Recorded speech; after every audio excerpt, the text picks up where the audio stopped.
El eco metálico de los motores alemanes rompe el silencio del frente, una sinfonía de acero que anuncia destrucción. Desde las fronteras occidentales hasta las profundidades del corazón ruso, los tanques del Tercer Reich abren caminos implacables por la vasta estepa, sus orugas de hierro triturando no solo la tierra, sino también los sueños, las esperanzas y los futuros de millones. Los pueblos son arrasados uno a uno.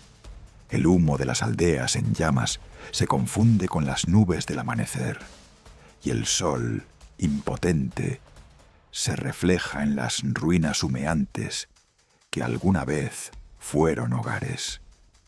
La guerra avanza como una tormenta que todo lo devora. Las tropas nazis, convencidas de su invencibilidad, marchan hacia el este con un solo destino en mente, el Volga. Allí, en sus orillas, se alza una ciudad que lleva el nombre del líder soviético, Stalingrado. Tomarla significaría quebrar el espíritu de la Unión Soviética, controlar una vía estratégica vital y asestar un golpe mortal al enemigo. Hitler lo sabe, sus generales lo saben. El mundo entero contiene el aliento. Pero lo que parecía un objetivo inevitable pronto se transformará en una pesadilla. Porque en Stalingrado no hay retirada, no hay rendición. Cada calle, cada edificio, cada metro de tierra se convierte en una fortaleza.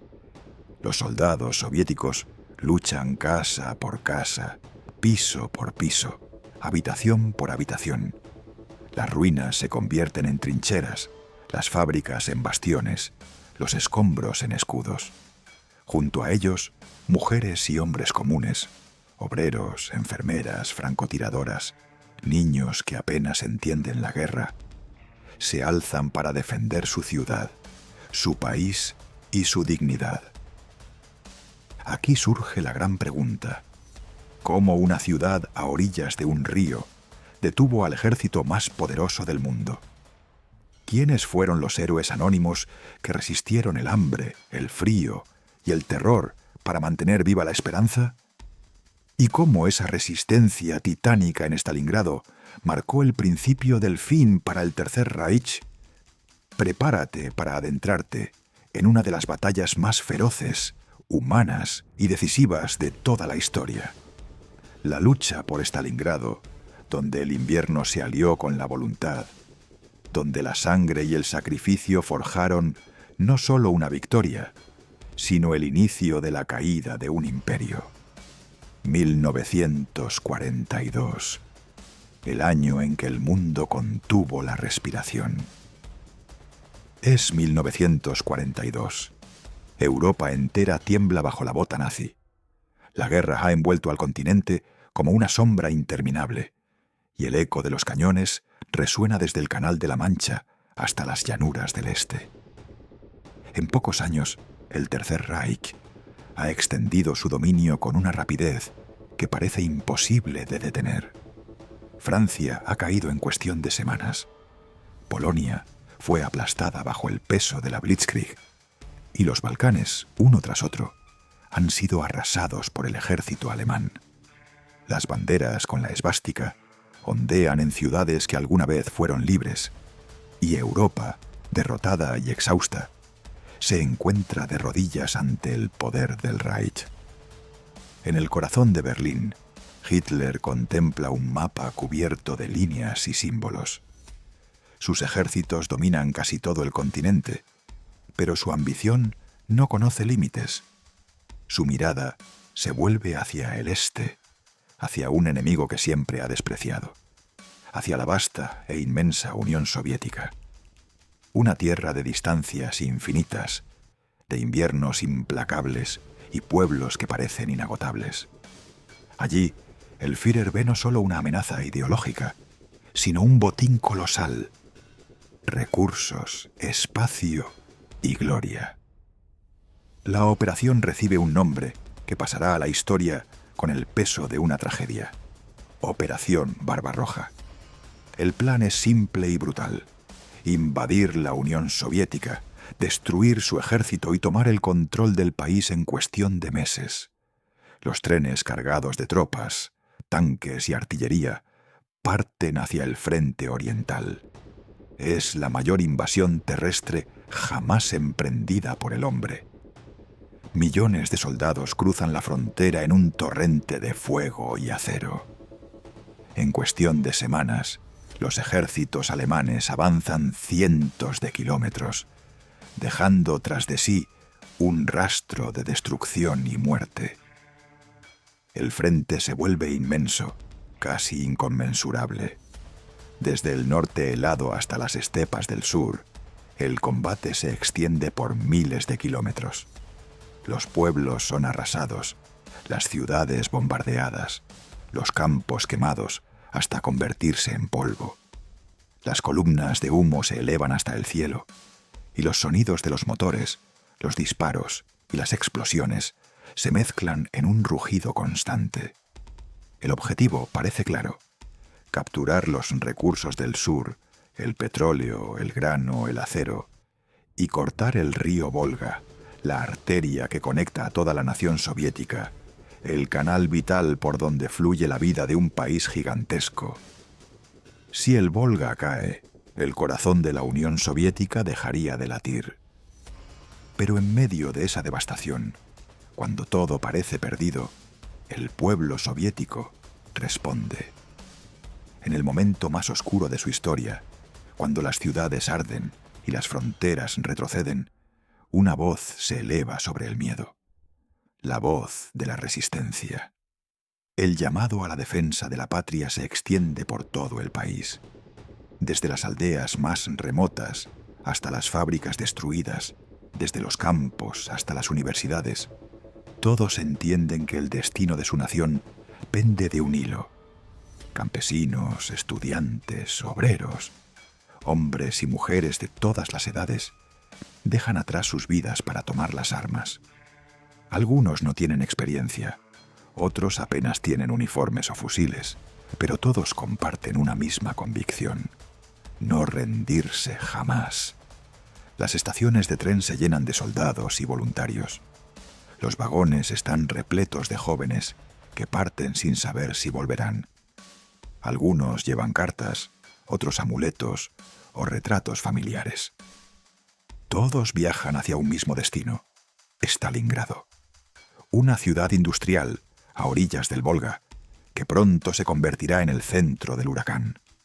Allí, en esas calles, se decidirá no solo una batalla, sino el alma de una nación. El alto mando soviético lo deja claro con una orden que pasará a la historia: ni un paso atrás. Cada palmo de tierra debe defenderse con la vida. Cada metro de terreno, cada casa, cada fábrica, cada colina se convertirá en un bastión. No hay margen para la retirada, no hay perdón para la rendición. Los comisarios políticos repiten la consigna como un juramento. Los soldados la graban en sus corazones: ni un paso atrás. Es más que una orden, es un grito de supervivencia, una promesa de sangre. Stalingrado no es solo una ciudad, es un símbolo. Lleva el nombre del propio líder soviético, y perderla significaría mucho más que una derrota militar. Sería una herida abierta en el orgullo del pueblo, una mancha sobre la historia del país. Por eso, defenderla se convierte en una cuestión de honor nacional. No importa el costo, no importa el sacrificio. Cada habitante, cada soldado, cada trabajador se prepara para resistir.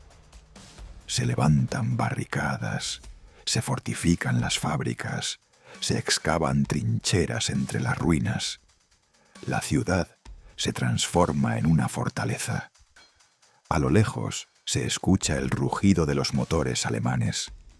Las columnas del Reich avanzan hacia el Volga, convencidas de que la victoria está al alcance de la mano. Pero al otro lado, en las calles de Stalingrado, los soviéticos se preparan para lo imposible. Saben que el enemigo es más poderoso, mejor armado y más numeroso. Saben que el invierno se acerca y que las probabilidades están en su contra, pero también saben que detrás de ellos no hay nada más que su patria, sus familias y el recuerdo de todo lo que aman. Si Stalingrado cae, todo caerá con ella. Por eso, cuando llega el momento, nadie da un paso atrás. Los trenes llegan cargados de voluntarios.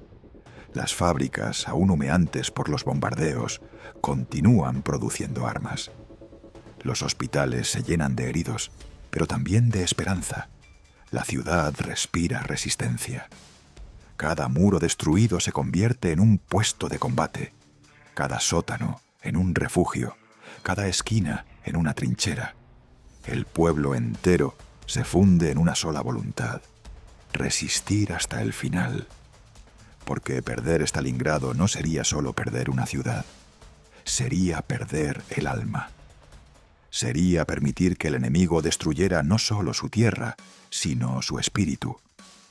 Por eso, en 1942, mientras Europa tiembla bajo la bota nazi y los ejércitos alemanes se acercan al Volga, la Unión Soviética se levanta.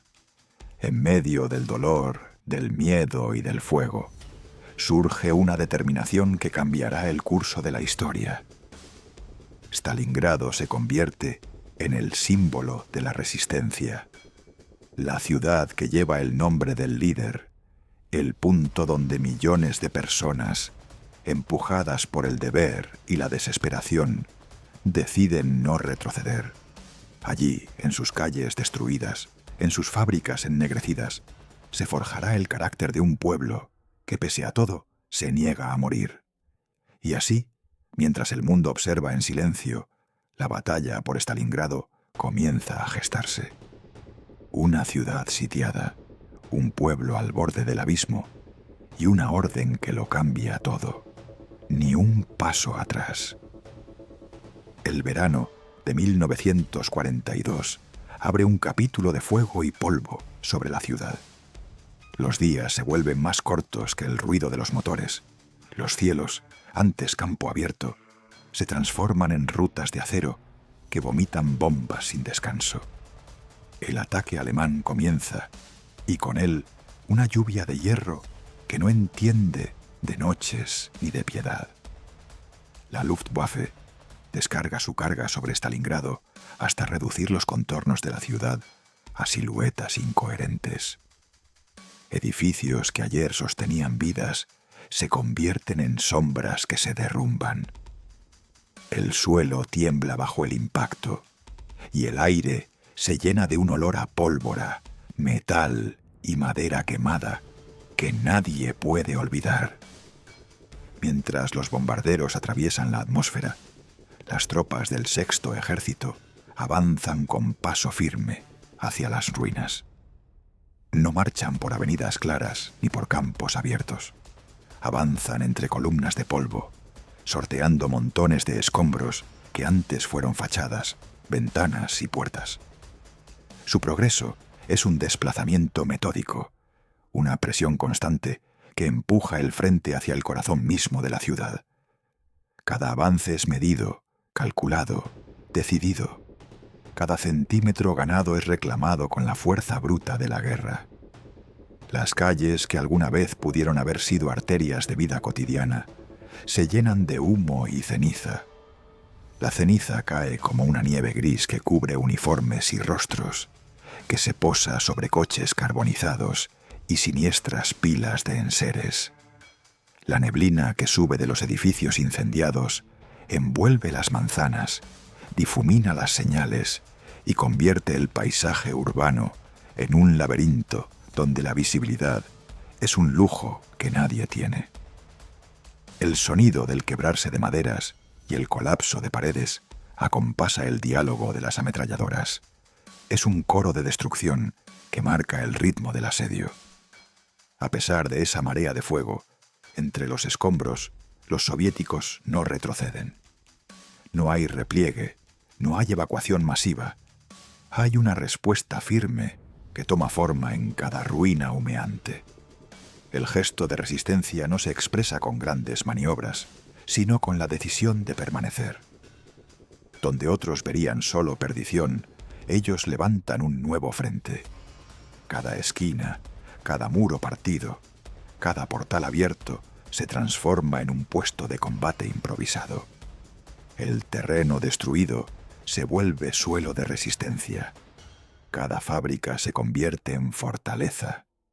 Las grandes naves industriales, que antes resonaban con el martillo y la máquina, se transforman en bastiones defensivos. Pasillos convertidos en corredores de disparo. Talleres en almacenes de munición. Oficinas en cuarteles de fortuna. Las chimeneas, todavía humeantes, sirven de referencia para quien busca un punto de apoyo. Las líneas de montaje que producían herramientas se reconvierten en líneas de defensa. Donde se fabricaba el sustento del trabajo, ahora se fabrica la inquebrantable voluntad de resistir. Cada sótano en la ciudad es una trinchera.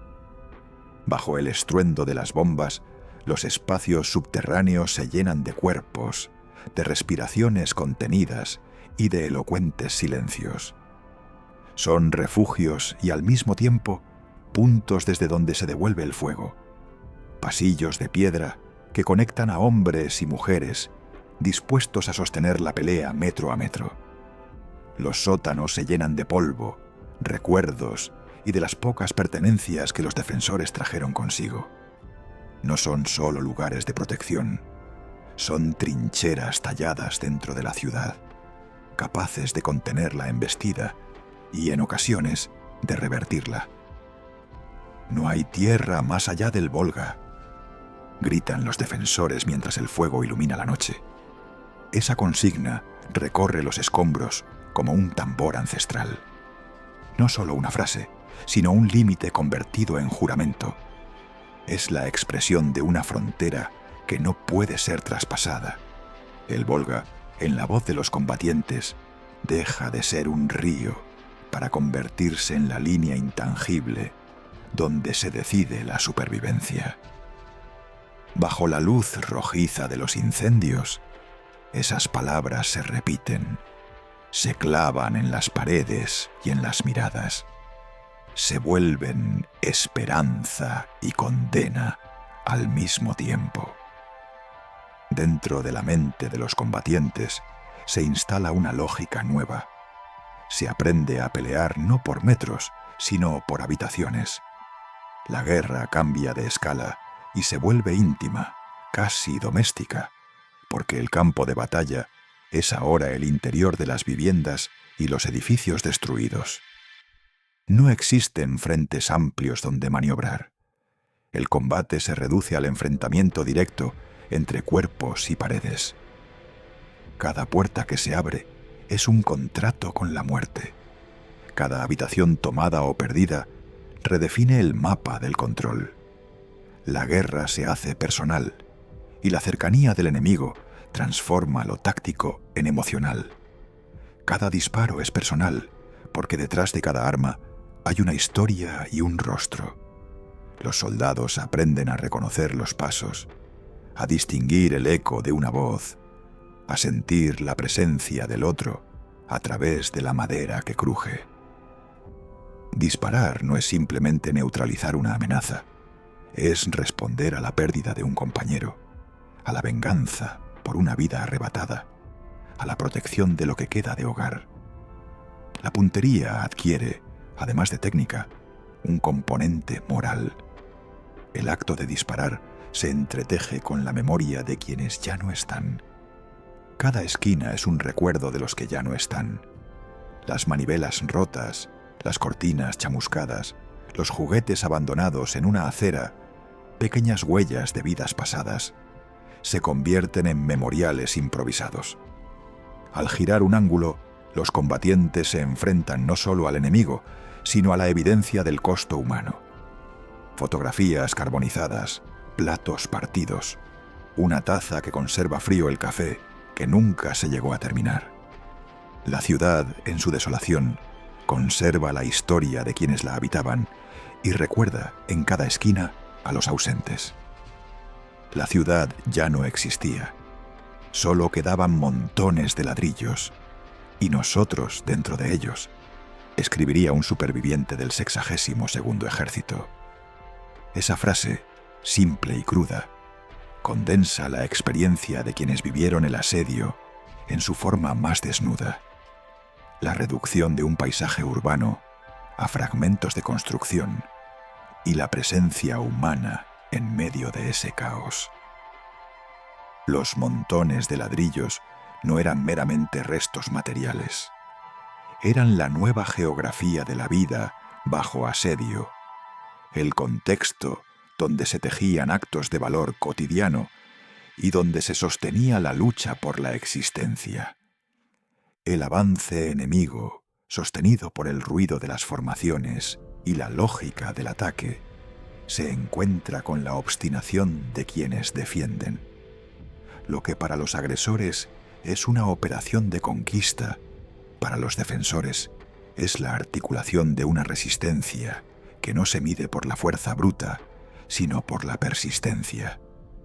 La ciudad, convertida en un mosaico de ruinas, sigue siendo el territorio donde se dibujan los límites de la voluntad humana. Quien resiste transforma la derrota en posibilidad. Los combates en el interior de los edificios son continuos y cambiantes. Una habitación tomada un día puede perderse a la mañana siguiente y ser retomada por la tarde. Esa dinámica hace que la línea del frente sea una sucesión de idas y venidas, de esfuerzos que se anulan y se reproducen. Las manos que colocan una barricada se vuelven las mismas que la reemplazan tras ser atravesada por las explosiones. Los mismos pasillos se llenan de heridos y de quienes acuden a auxiliarles para volver a desocuparlos cuando la orden exige replegarse, solo hasta volver a asaltarlos. El fuego que ilumina la noche no distingue entre defensa y vida cotidiana. Lo mismo alumbra a los que aguardan en la trinchera que a los que intentan rescatar a los heridos. Esa luz incandescente talla sombras sobre las pilas de escombros, y esas sombras son testigos de conversaciones susurradas, de planes urgentes y de promesas cruzadas. En la penumbra se tejen pactos de supervivencia. En el rojo del incendio se sellan juramentos de no retroceder. El suelo se convierte en testigo y reliquia. La ceniza que lo cubre es un registro de las fases del asedio. Las capas más antiguas contienen restos de bombardeos previos. Las más recientes conservan las marcas de los esfuerzos cotidianos por resistir. Cada pisada sobre ese suelo guarda la memoria de un paso valiente, de una retirada forzada, de un avance silencioso.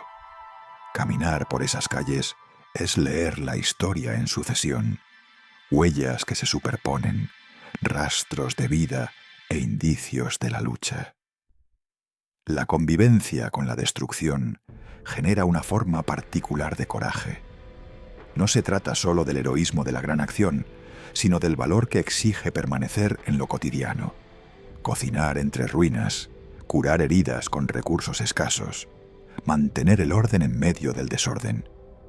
Es un tipo de fortaleza que surge de la rutina forzada por la batalla. Es la dignidad de quienes, aun bajo el asalto, se cercioran de no abandonar sus obligaciones humanas básicas. Las órdenes y consignas circulan entre el polvo. Se pronuncian con voz rasgada. Se repiten como mantras para sostener el ánimo. Son frases que apuntalan, que marcan el mapa de la resistencia. Límites que no se deben cruzar. Nombres de lugares que hay que contener. Tiempos que hay que aguantar. Esas instrucciones, simples en su forma, adquieren en el campo significado de ley. Obedecerlas es permanecer. Incumplirlas es perder no solo terreno, sino la esperanza colectiva. Las relaciones entre los combatientes y los civiles se difuminan en ese contexto.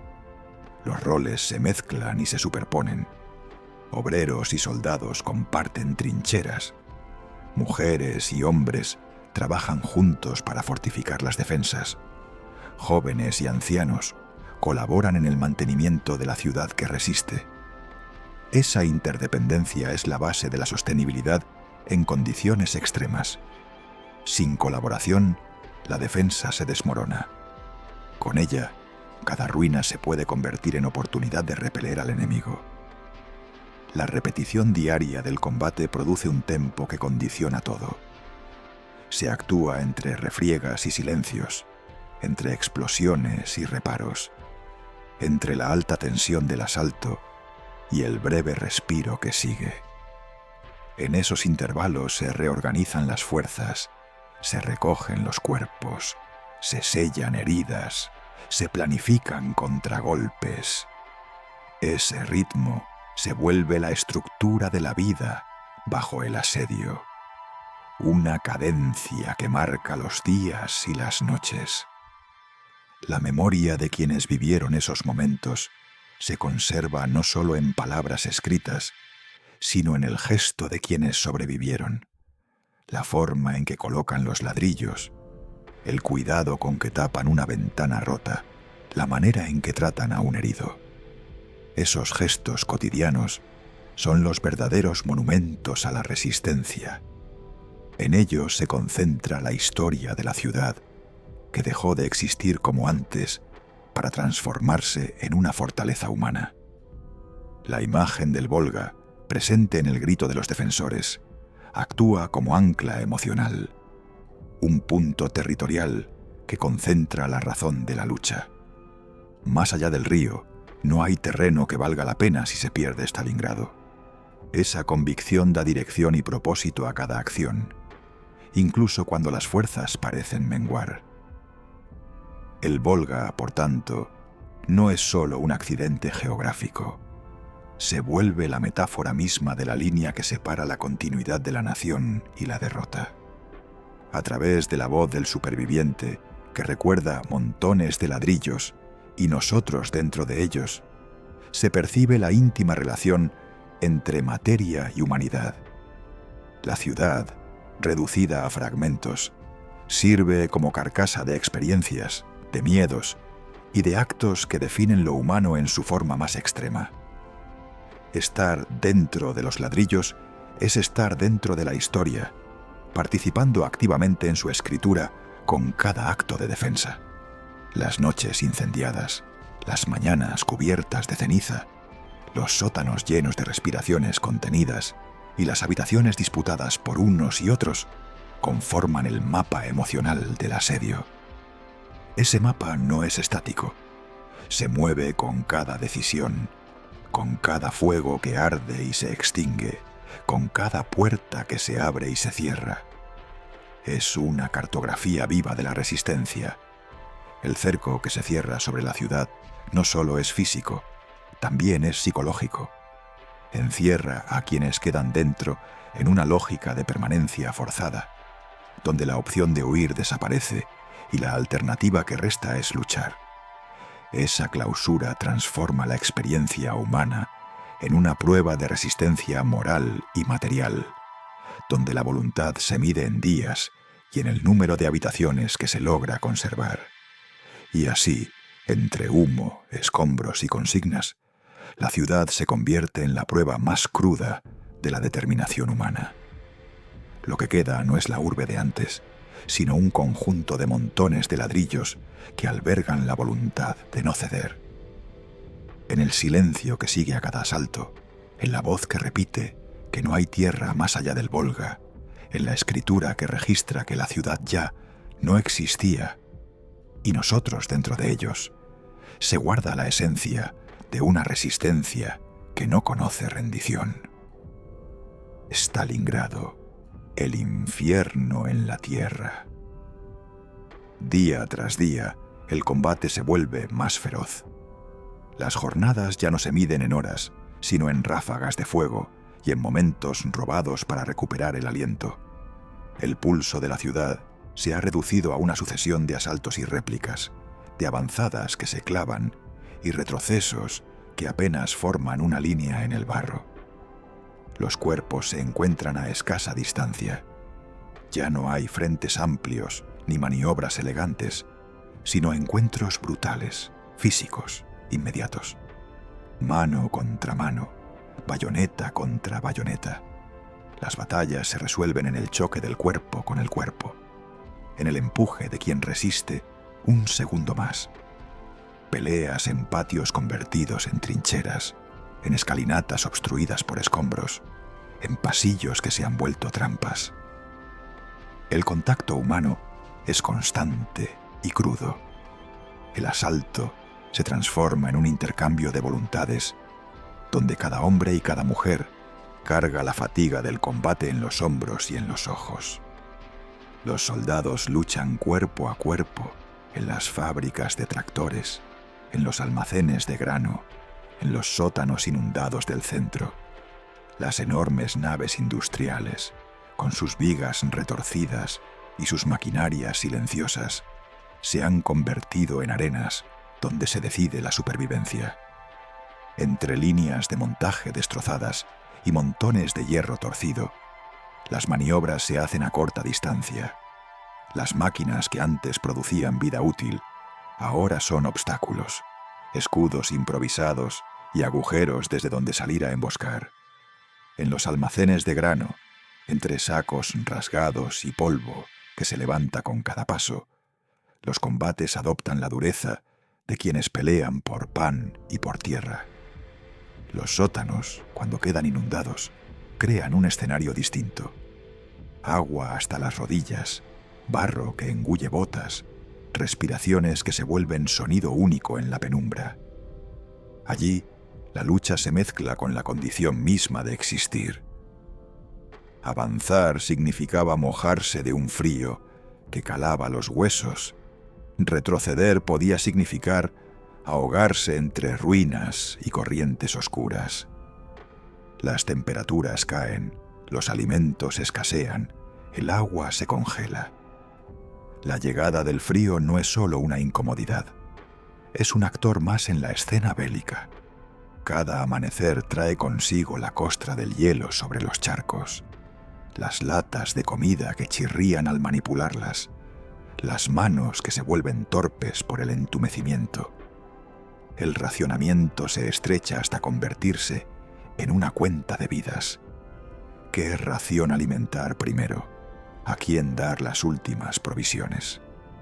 La falta de comida endurece los cuerpos y las voluntades, obliga a improvisar dietas, a compartir cada miga como si fuera la última certeza. El agua, vital, se transforma en una amenaza cuando se hiela.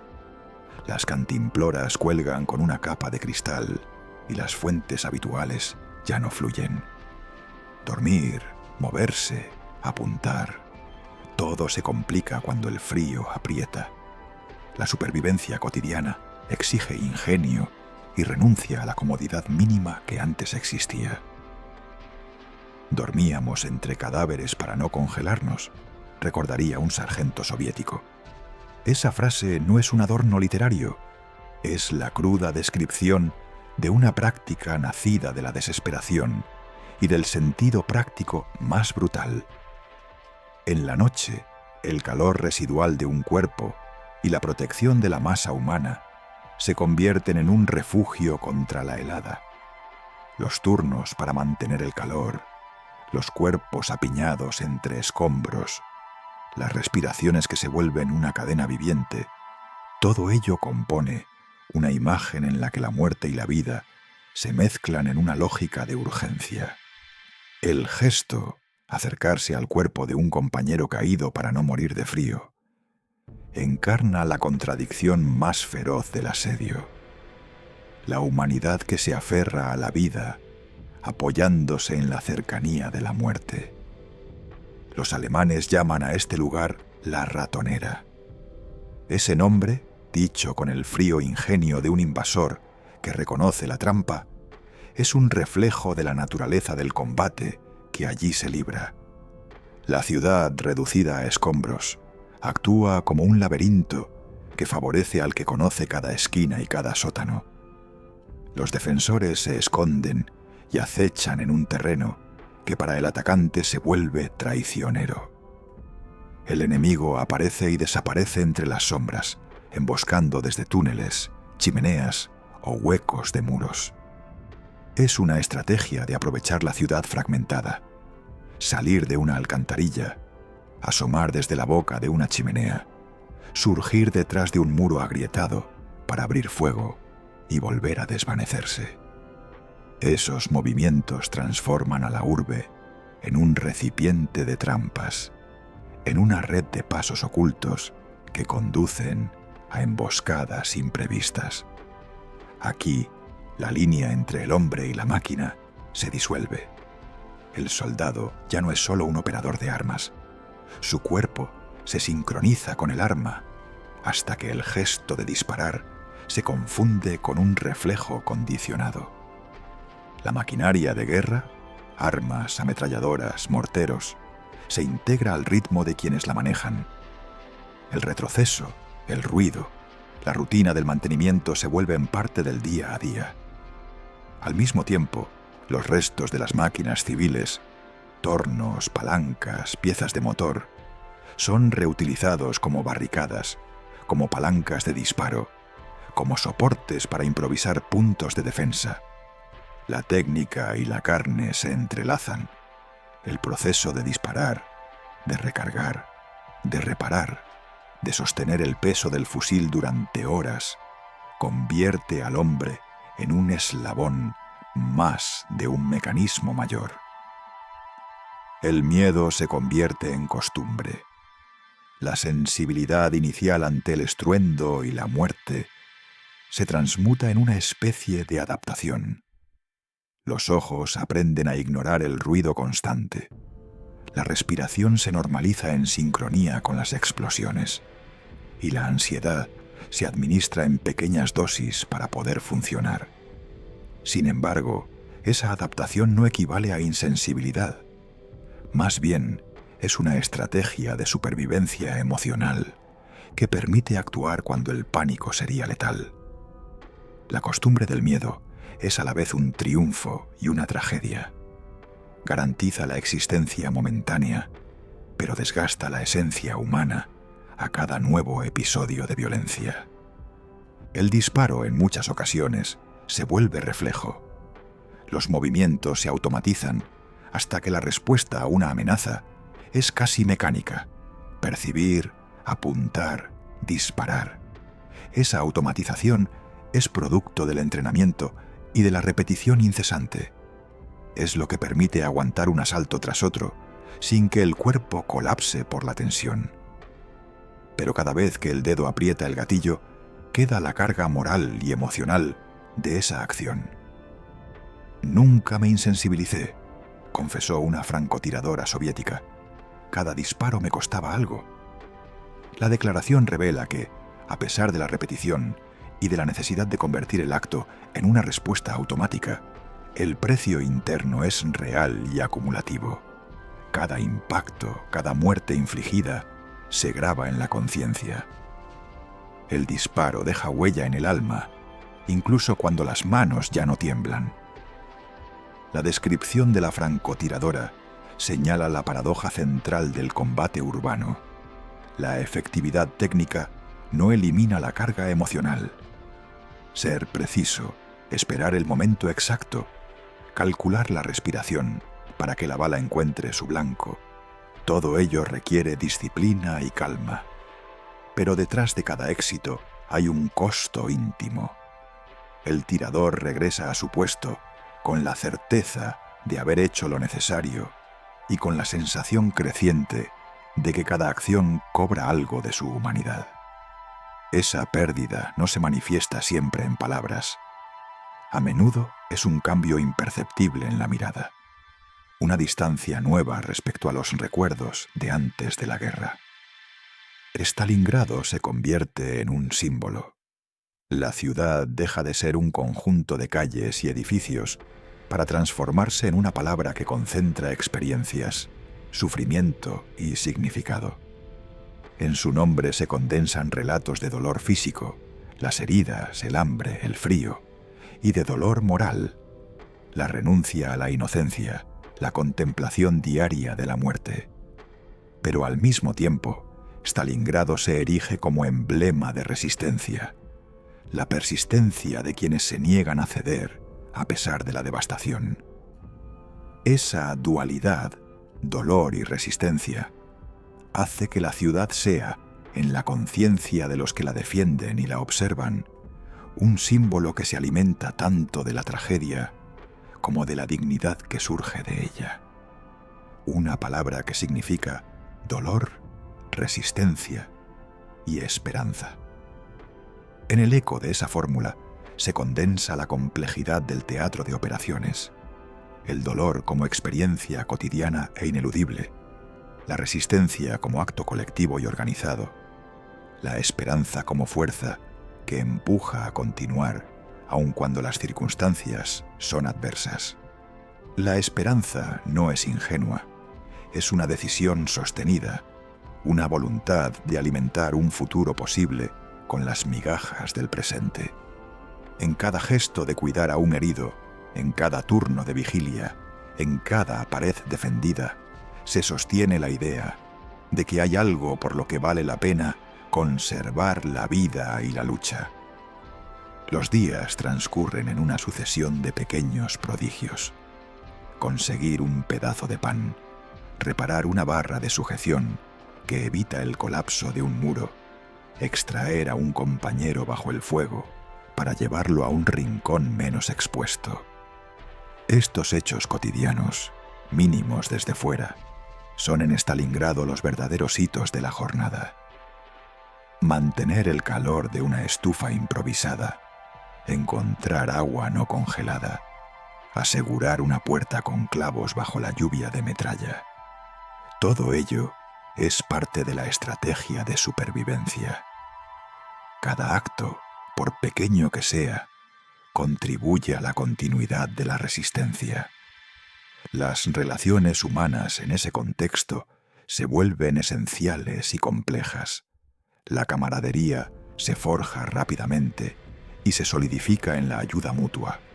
El sacrificio individual adquiere un valor colectivo cuando la vida de uno sostiene la posibilidad de muchos. Al mismo tiempo, la fatiga, el dolor y la pérdida generan tensiones, reproches y silencios que deben ser administrados para no quebrar la cohesión. El equilibrio entre la solidaridad y el agotamiento determina día a día la capacidad de mantener la defensa. La metáfora del infierno es adecuada porque aquí las condiciones purgan la vida de cualquier lujo y la reducen a los fundamentos: respirar, alimentarse, protegerse y luchar. El infierno, sin embargo, no es homogéneo. Está poblado de gestos humanos que lo transforman en un lugar donde se ejerce la voluntad de no ceder. Allí donde el fuego calcina los recuerdos y el hielo borra los contornos del día a día, surge la voluntad de preservar lo que queda del mundo conocido. Esa voluntad, repetida una y otra vez, es lo que convierte a Stalingrado en algo más que una ciudad destruida. La convierte en un testimonio activo de la resistencia humana. Y así, entre golpes y latidos congelados por el frío, entre disparos que ya son reflejos y pérdidas que se sienten como amputaciones del alma, Stalingrado adquiere su nombre pleno: el infierno en la tierra que, pese a todo, mantiene encendida la posibilidad de un amanecer. Cada frase que se pronuncia en medio del polvo, cada relato que queda registrado por un sargento, por una francotiradora, por cualquiera que resista, alimenta la memoria de esa ciudad que en su ruina es más real y más significativa que antes. Stalingrado se vuelve, al fin, un mosaico de dolor y de esperanza que no admite olvido. La contraofensiva. Operación Urano. El 19 de noviembre de 1942, el viento que baja del Volga trae consigo un rugido distinto al del combate cotidiano.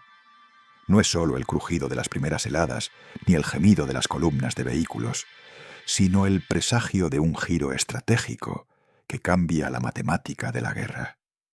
Ese día marca el inicio de la Operación Urano, una ofensiva concebida para cercar y atrapar lo que hasta entonces parecía un avance imparable.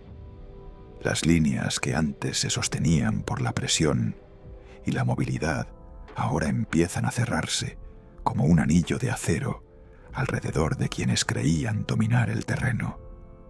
La operación se despliega con una contundencia que no da demasiado tiempo a la reacción. En pocas jornadas, el Sexto Ejército, que hasta entonces había avanzado confiado entre las ruinas, pasa de ser agresor a ser rodeado. La transición es abrupta y brutal, de la sensación de control a la de estar confinado en un espacio que se reduce día a día. Lo que era la zona de operaciones se convierte en una celda abierta, y el paisaje que rodea a los sitiados se vuelve hostil por partida doble. No solo por el enemigo que aprieta desde fuera, sino por el clima y la carencia de suministros que erosionan la capacidad de resistencia. Los invasores, acostumbrados a dictar la marcha de los combates, se encuentran ahora convertidos en prisioneros de dos verdugos, el invierno y el acero soviético. El frío actúa como factor implacable que no entiende de jerarquías. El cerco, por su parte, transforma rutas en líneas cortadas y esperanzas en silencios expectantes. La combinación de la estación helada con la presión estratégica que rodea a sus posiciones transforma la situación en una trampa logística. Lo que antes llegaba con relativa seguridad, comida, munición, repuestos, ahora es una promesa que no se cumple. Nos rodearon como si hubieran cerrado una trampa de hierro, escribiría un oficial alemán. Esa imagen, corta, metálica, desesperada, resume la experiencia de quienes ven cómo el espacio se les contrae sin remedio. La sensación de haber sido envueltos en un mecanismo inapelable, de estar contenidos por una estructura que impide toda fuga, se instala en la mente de los hombres con la fuerza de una sentencia. La simetría entre la metáfora del hierro y la realidad del cerco hace que la palabra trampa deje de ser retórica para convertirse en diagnóstico. Mientras tanto, en el alto mando enemigo, la orden es categórica: resistir a toda costa. Hitler impone la consigna de no retroceder, de sostener cada posición, aunque el cuadro general se torne desesperanzador. Esa directiva, sin embargo, choca con la experiencia inmediata de las tropas en el terreno. Para los hombres de Paulus, la obediencia se transforma en un lastre que impide tomar decisiones tácticas que podrían mitigar la pérdida de efectivos o preservar lo que queda de organización. El peso del abandono cae con rapidez sobre los cuerpos y las voluntades. No es solo una cuestión de distancia política o de falta de relevo, es la sensación palpable de estar solos frente a un círculo que se estrecha. La comida, que antes se repartía con reglas y racionamientos, ahora se convierte en ración de supervivencia que mengua día tras día. La munición, esencial para sostener la presencia armada, empieza a agotarse, y cada cartucho escaseado es una oportunidad perdida para mantener una trinchera, para contener un asalto, para proteger una vida. Esa escasez material se traduce en un empobrecimiento de la moral. La fortaleza deja de ser una posibilidad real y pasa a ser una aspiración cada vez más esquiva. En los rostros congelados de los sitiados se lee una resignación que no nace únicamente del frío. La expresión endurecida es la acumulación de noches sin suficiente comida, de esperanzas que se disuelven con el paso de los días, de miradas que ya no buscan órdenes sino la confirmación de que aún existe una salida. La resignación es visible en manos que se mueven más lentas, en voces que se apagan, en la disminución de risas que alguna vez pudieron abrazar el grupo. Es un peso que pesa en la faz y en la postura, que hace más frágiles los instantes de lucidez y más costosas las reacciones improvisadas. En el silencio helado del cerco, la mente de los sitiados se convierte en un territorio de contradicciones. Orgullo, miedo y obediencia ciega conviven y se enfrentan a diario. El orgullo, ese componente identitario que en tiempos de victoria alimenta la moral, ahora se aferra a lo que queda de disciplina y de estatus. Los hombres se aferran a su orgullo porque es una forma de sostener la dignidad frente al colapso. Sin él, la sensación de derrota sería una rendición prematura. Pero ese orgullo convive con el miedo, un temor que no es solo físico, el frío, el hambre, la muerte, sino existencial, el temor a ser olvidados, a que el reclamo por su rescate no llegue, a que su presencia en el mapa histórico se desvanezca. La obediencia ciega, por su parte, no es un rasgo homogéneo ni permanente. Es una reacción que algunos mantienen por fe, otros por disciplina y otros por inercia. Cumplir órdenes puede convertirse en la última forma de sostener pertenencia a algo mayor que la propia supervivencia. Sin embargo, la obediencia, ante la prolongación del sufrimiento, sufre grietas. La firmeza de la convicción se resiente con cada día que pasa sin alivio, con cada ración que disminuye, con cada disparo que no encuentra respuesta por falta de munición. Cada día que pasa, la fe en el Führer se desmorona un poco más. No se trata necesariamente de una renuncia súbita o de una traición manifiesta. Es una erosión lenta, una acumulación de dudas que se cuelan en la mente cuando la promesa de apoyo se verifica en la ausencia de auxilios reales. Lo que antes se sostenía en la imagen de un liderazgo supremo empieza a parecer un relato que no corresponde con la experiencia cotidiana del frío, el hambre y la soledad. La confianza, como la munición, se agota con el uso continuo y no siempre se repone. En los cuartos y en las trincheras, en las guardias y en los puestos avanzados, se alternan actos de firmeza y de desgaste. Algunos mantienen la compostura con una disciplina casi mecánica. Otros, más vulnerables, muestran la fisura que deja la espera prolongada. La convivencia con la privación provoca decisiones que no aparecerían en tiempos de abundancia. Racionamientos aún más estrictos, reparto de tareas que preserven lo esencial, silencios protectores frente al sufrimiento ajeno. Esas dinámicas internas definen la calidad de la resistencia en ausencia de apoyos externos. La imagen de hombres rodeados, obligados a soportar el peso, combinando el clima y la presión enemiga, adquiere un carácter simbólico. Ya no son solo soldados atrapados, sino la representación de lo que ocurre cuando una fuerza confiada es contenida por la voluntad contraria. Esa representación es a la vez histórica y humana. Refleja la dialéctica entre la ofensiva y la defensa, entre la confianza que precede al avance y la soledad que sigue al cerco. La falta de recursos no es solo un problema material, es una enfermedad del cuerpo colectivo. El hambre y la falta de munición inhiben la capacidad operativa. La fatiga y el frío disminuyen la atención y la iniciativa. Esa decadencia se nota en la coordinación, en la capacidad de respuesta y en la calidad de las decisiones. Con cada día que pasa, la opción de resistir parece menos un acto estratégico y más un acto de sobrevivencia que consume a quienes lo practican. Los testimonios, incluso en su brevedad, nos devuelven la crudeza de la experiencia, la metáfora de la trampa de hierro, la lectura de rostros resignados, la sensación de abandono frente a órdenes de resistencia inquebrantable.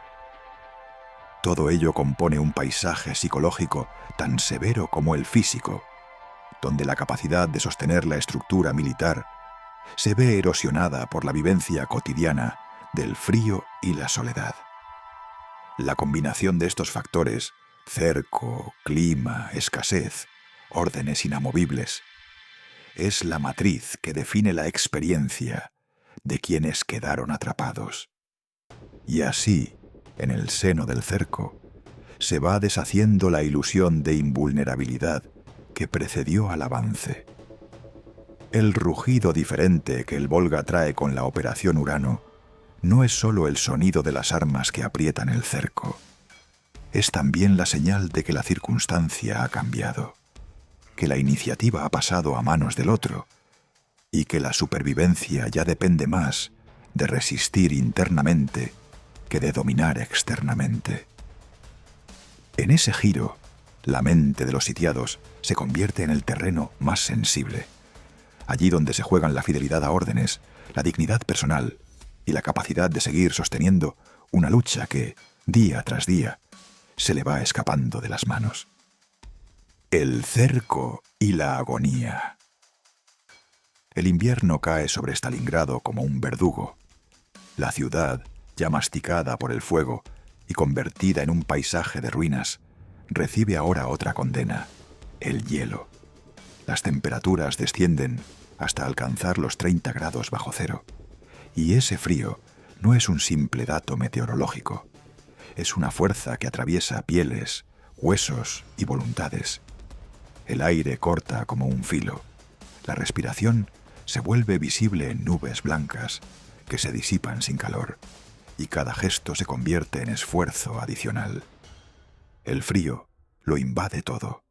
Las botas se endurecen, las manos se vuelven torpes, los uniformes se convierten en una carcasa insuficiente. En ese paisaje congelado, la lógica de la guerra se transforma. Ya no solo se trata de disparar y avanzar, sino de contener el frío mortal que rodea los cuerpos. Los soldados alemanes, atrapados en el cerco, padecen esa realidad con brutalidad creciente. Sin abrigo adecuado, ni provisiones suficientes, empiezan a sucumbir a necesidades que no son ni gloriosas ni estratégicas.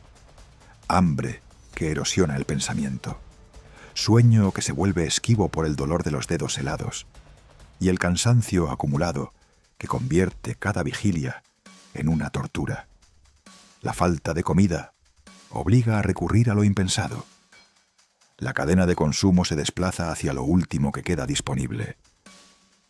Comíamos caballos, luego perros, luego nada, testifica un superviviente alemán. Y en esa frase se resume la degradación de la subsistencia, un descenso por etapas, una progresión desde lo aún reconocible hasta el abismo de la privación absoluta. Comer deja de ser un acto de nutrición para convertirse en un marcador del tiempo que pasa y del tiempo que resta. Dentro del cerco, la comunicación con Berlín se mantiene en la forma amarga de informes y peticiones. El general Paulus, encargado de sostener la posición, relata la tragedia desde la trinchera, la pérdida de hombres por el frío y por el cansancio, la disminución de víveres, la imposibilidad de romper el anillo que los envuelve. Sus informes intentan traducir en palabras lo inenarrable del sufrimiento, describir la magnitud del desgaste físico y moral que la unidad padece. Pero esas palabras chocan contra una respuesta que no toma en cuenta la medida del desastre, la orden inamovible de no rendirse. Hitler responde con arrogancia y con una consigna tan tajante como despiadada. El sexto ejército resistirá o perecerá en Stalingrado. No habrá rendición. Esas palabras, dictadas desde la distancia del poder, definen la política del inmovilismo, la negativa a contemplar la retirada o la negociación. La frase contiene una elección extrema que obliga a las tropas a sostener lo insostenible. Convierte la situación en una prueba de lealtad que se mide a costa de la vida. Para quienes están sitiados, la orden calza como una camisa de fuerza. Su cumplimiento implica aceptar el deterioro progresivo de las condiciones hasta la extenuación. Su incumplimiento implicaría la traición a una jerarquía que no perdona. Esa imposición política transforma el campo de batalla en un teatro donde la decisión central niega la posibilidad de soluciones tácticas y humanitarias. La consecuencia de esa mezcla de abandono y mandato es visible en cada esquina del cerco. Hombres que pierden peso hasta volverse sombras, filas que se deshacen por la fatiga, miradas que dejan de buscar órdenes para fijarse en el horizonte con inexpresión. La obediencia, cuando se convierte en instrumento de la supervivencia, se vuelve a la vez orgullo y condena. Cumplir la orden de quedarse implica resistir no solo las bombas y el fuego enemigo, sino también la lenta erosión del cuerpo por el frío y la inanición. Mientras tanto, en las posiciones soviéticas que rodean la ciudad, la observación se mantiene en un silencio duro y trabajado por el sufrimiento compartido. Los defensores, endurecidos por su propio sacrificio, esperan el momento en que la situación del cerco culmine en la rotura de la voluntad enemiga. Esa espera no es pasiva, es una vigilancia contenida, una tensión sostenida que se alimenta de la certeza de que las fuerzas contrarias están pagando un precio que inclina la balanza. El silencio de los que observan está poblado de cálculo y de esperanza forjada en la adversidad. La convicción de que, pese al costo propio, la victoria es posible. En ese contexto, cada combate que surge desde dentro del cerco o desde sus márgenes adquiere un tono profundamente personal. No son encuentros anónimos entre unidades. Cada disparo tiene rostro y memoria. La venganza se hace cotidiana y se proyecta en la puntería, en la decisión de apuntar con la intención de cobrar el precio por una pérdida anterior. Cada disparo es una respuesta, una búsqueda de justicia proporcional a la herida sufrida. Por un hijo perdido, por un hermano que no volvió de la última salida, por una madre arrancada del calor del hogar. La lucha se personaliza hasta el extremo. La guerra deja de ser solamente una cuestión de líneas y mapas y se transforma en la suma de dolores individuales que empujan a actuar. La mezcla del hielo extremo, el hambre persistente y la obstinación de las órdenes superiores genera una agonía que no solo es física, sino también moral. Morir por una consigna es distinto a caer en una batalla con posibilidades de maniobra. La percepción de haber sido abandonado por quienes debían sostenerlo todo pesa en el ánimo colectivo. Esa sensación se filtra en los pequeños gestos cotidianos.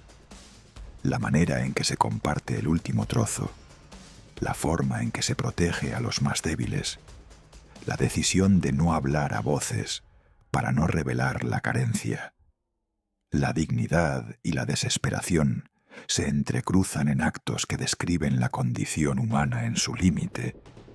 El testimonio del superviviente que recuerda la cadena de consumo, caballos, perros, luego nada, queda como epitafio de la degradación alimentaria. La orden de resistencia sin rendición queda como estigma de la política que prioriza la imagen por sobre la vida. La observación silenciosa de los soviéticos queda marcada por la firmeza adquirida en el sufrimiento propio.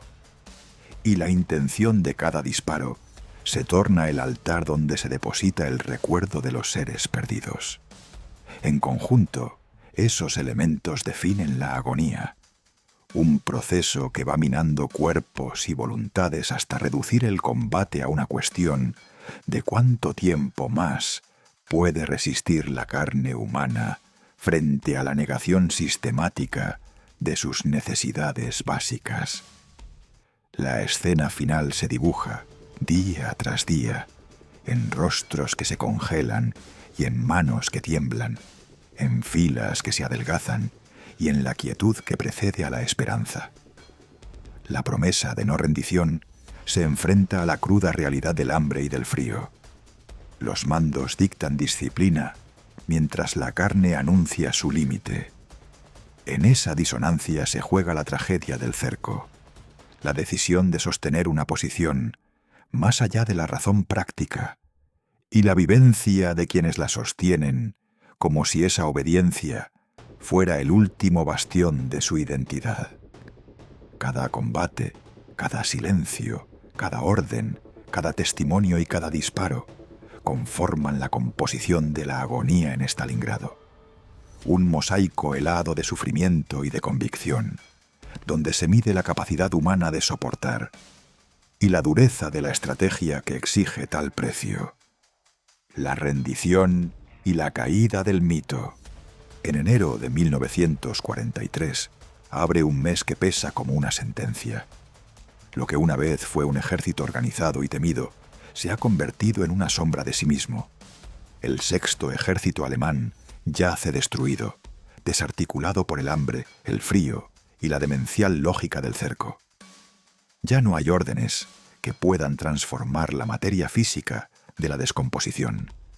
Fila tras fila, los hombres se muestran extenuados. Sus cuerpos hablan con la honestidad brutal de la privación. Costillas marcadas bajo harapos, miradas apagadas que han visto demasiado y que poco esperaban ya. En las calles que fueron escenarios de combates y en las posiciones que alguna vez fueron fortines, se ven filas de prisioneros que avanzan en un silencio pesado, como si cada paso fuera una confesión forzada.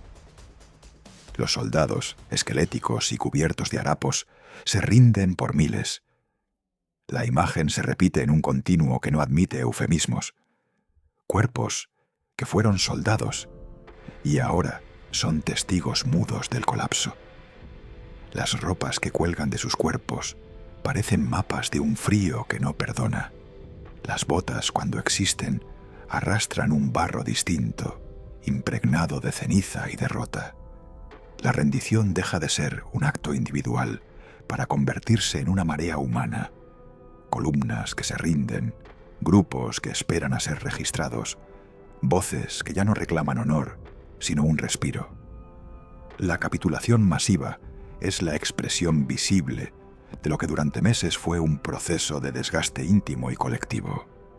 El 2 de febrero, en un acto que simboliza la culminación de esa degradación, el general Friedrich Paulus capitula. La fecha se erige como punto de quiebre. Una línea que separa la prolongada agonía del sexto ejército de la aceptación formal de su derrota. La capitulación es el gesto que oficializa lo que las miradas ya sabían. La resistencia se ha convertido en rendición, la obediencia en entrega, y la maquinaria que debía sostener la ofensiva ha quedado reducida a cuerpos esperando instrucciones para un destino incierto. En ese momento, las piezas que quedaron en pie reconocen que la contienda ha terminado para ellos. El simbolismo de la rendición atraviesa no solo al ejército, sino a la narrativa de fuerza que lo había envuelto. La ciudad es un cementerio. La palabra no es hipérbole, sino constatación. Las calles, las plazas, los edificios derruidos, los sótanos y las fábricas contienen restos de vidas, de planes interrumpidos y de historias truncadas. Los escombros no solo son material, son memoria. Cada ruina guarda un rastro de lo que fue un hogar, una tienda, una escuela, una vida cotidiana pasada a la fuerza por la criba del conflicto. En el paisaje las formas humanas se mezclan con los restos de la ciudad. La urbe transmutada en cementerio funciona tanto como sepultura, como crónica visible del precio pagado por la resistencia. Pero en medio de los escombros ondea la bandera roja. Esa imagen, la tela rojo intenso que se alza sobre la ruina, funciona como signo más poderoso que cualquier informe o lista de bajas. La bandera que se eleva sin ceremonias grandilocuentes representa la afirmación de una victoria conquistada en medio del dolor. El color que contrasta con la ceniza, la tela que ondea sobre lo que quedó de edificios y calles. Su presencia señala que, pese a la devastación, algo ha cambiado de manera irreversible. El símbolo de la resistencia se muestra en lo alto, visible para quienes aún pueden mirar, para quienes llegan a contar el desenlace. Stalingrado ha sido liberada, anuncia la radio soviética. La frase, transmitida por las ondas, atraviesa el país y actúa como certificación sonora de la transformación concreta en los hechos. Lo que fue asedio ahora se reconoce oficialmente como liberación. Esa emisión no es una simple noticia, es la proclamación de un cierre en la historia del lugar, la confirmación audible de que la ciudad que sufrió ha alcanzado una conclusión posible. Las palabras de la radio son estribillo que se repite y se expande. Para muchos escuchas, la frase sintetiza la culminación de meses de sacrificio y la llegada del instante en que la resistencia muestra su resultado tangible. La victoria es total. No es un cálculo parcial ni una afirmación reducida a un sector del mapa. La expresión resume la magnitud del golpe a la moral y a la capacidad operativa del enemigo. Decir que la victoria es total implica que lo logrado supera la mera recuperación territorial. Implica que se ha quebrado la representación de invencibilidad que acompañaba al agresor. Dentro de esa síntesis se concentra tanto el valor operativo del éxito como su impacto psicológico sobre quienes observan y sobre quienes antes habían creído en la fuerza invulnerable del adversario. El mito de la invencibilidad alemana se rompe para siempre. Esa rotura no es un evento decorativo, es el desmontaje de una creencia que hasta entonces había sustentado ofensivas, estrategias y confianzas. Cuando un mito así se quiebra, las implicaciones trascienden el teatro específico de la batalla, contagian percepciones, alteran expectativas y reconfiguran la manera en que los actores del conflicto se ven a sí mismos y al enemigo. La caída del mito es, por tanto, parte del triunfo más amplio. Ya no se trata solo de recuperar un punto geográfico, sino de despojar a la maquinaria contendiente de su aura invencible. Y el eco de esa derrota se extenderá hasta Berlín. La resonancia del golpe dado en Stalingrado no se queda confinada a la ciudad ni a la región. Su reverberación alcanza el centro de poder del adversario. La derrota, inscrita en la capitulación y en las imágenes de prisioneros y ruinas, viaja hacia las instancias donde se trazan las decisiones y las expectativas que sostienen la guerra. Ese eco no solo comunica pérdida material, sino que anuncia un giro político y psicológico que se proyectará en el tiempo y en el territorio del enemigo. Fue el principio del fin del Tercer Reich, declararía años después un general alemán capturado.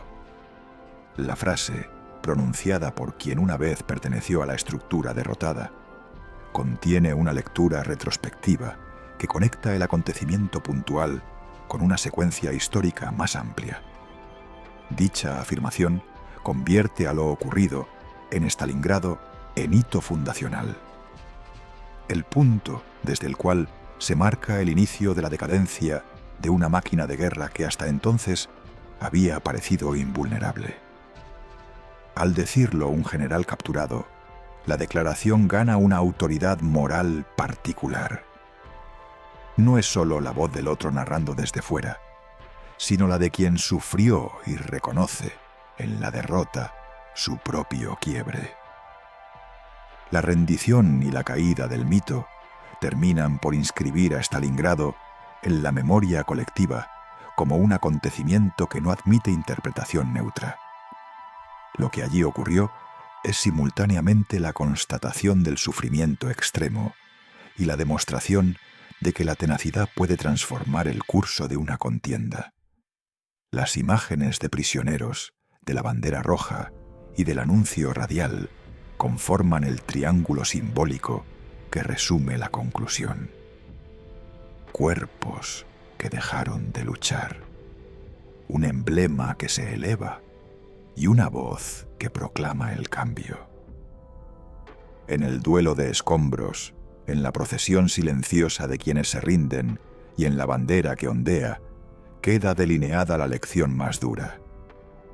La guerra no solo gana batallas, también destruye relatos y fuerza a que los relatos enemigos se reescriban. En ese reescribir se inscribe la caída del mito y el gesto de la capitulación, y en ese gesto se halla la inscripción de un giro que, desde enero de 1943 y el 2 de febrero, como fechas claves, marca el tránsito de la ofensiva a la reversión histórica. Así, en las páginas que quedan de esa temporada, la victoria adquirida en medio del cementerio de la ciudad se convierte en el planeamiento de un antes y un después.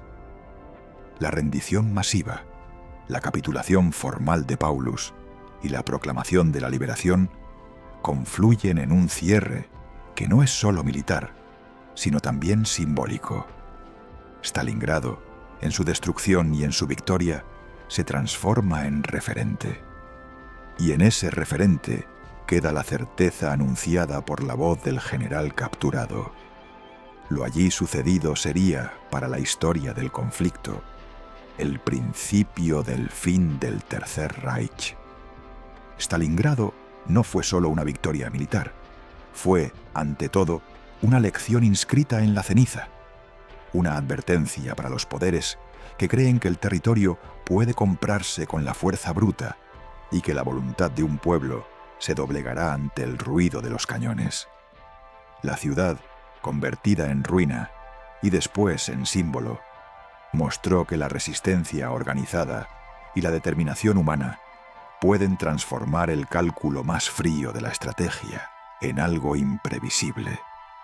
Lo que sobrevino tras meses de fuego y hambre no fue únicamente la caída de un bastión enemigo, fue la constatación de que existe un límite físico y moral a toda conquista, y que ese límite lo marcan los cuerpos y las conciencias de quienes resisten. El precio pagado por esa verdad fue inimaginable. Más de 2 millones de personas murieron en esta batalla.